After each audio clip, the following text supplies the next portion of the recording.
Our headlines today. My fellow Americans, this is Liberation Day. A 10% levy on all UK goods going to the US as President Trump announces a raft of steep tariffs against countries across the world. This is one of the most important days, in my opinion, in American history. It's our declaration of economic independence.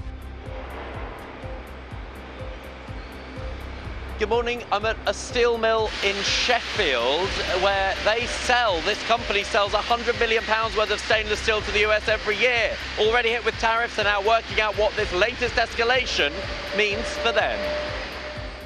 A 3-week ceasefire has been called by Myanmar's military government to help reconstruction and rescue efforts following last week's earthquakes. The death toll passes 3,000. As MPs prepare to vote on plans to allow assisted dying in England and Wales, we take a look at how the system works in California, where it's already legal. I stand by him 100%, and I will always have his back no matter what. It might not be my decision, but it's not up to me. This is his life and this is his journey.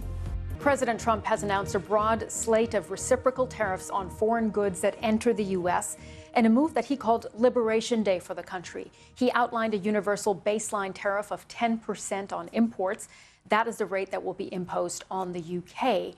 But he confirmed a 20% tariff on the European Union, as well as 34% tariff on China. He said the tariffs will spur U.S. job growth and usher in a new golden age for America.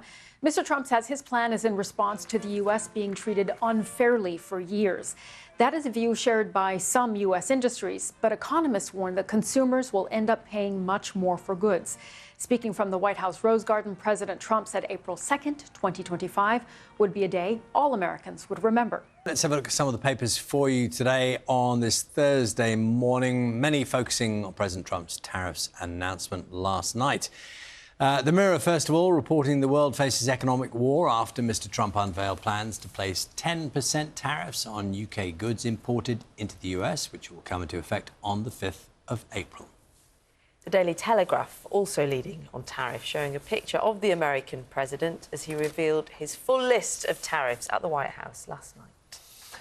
And Daily Express pointing out that while the UK faces 10% tariffs, this figure is doubled to 20% for countries in the EU. The paper suggests Brexit has helped the UK avoid more severe trade penalties. Today at 6, dramatic falls in stock markets across the world in reaction to President Trump's announcement of trade tariffs. Smiles at the start of the day at the New York Stock Exchange, which swiftly turned to dismay. Shares on Wall Street plummeted as it opened. Holding each country's fate in his hands with a list of tariffs yesterday, Donald Trump justified his move. The day American industry was reborn, the day America's destiny was reclaimed, and the day that we began to make America wealthy again. With traders scrambling to understand the impact this will have on businesses worldwide, we'll look at the likely effects on us here in the UK. Also on the programme, we look at assisted dying in California, where it's legal, as MPs here prepare to debate it again this month. And who needs the Algarve? It's going to be even warmer in some parts of the UK.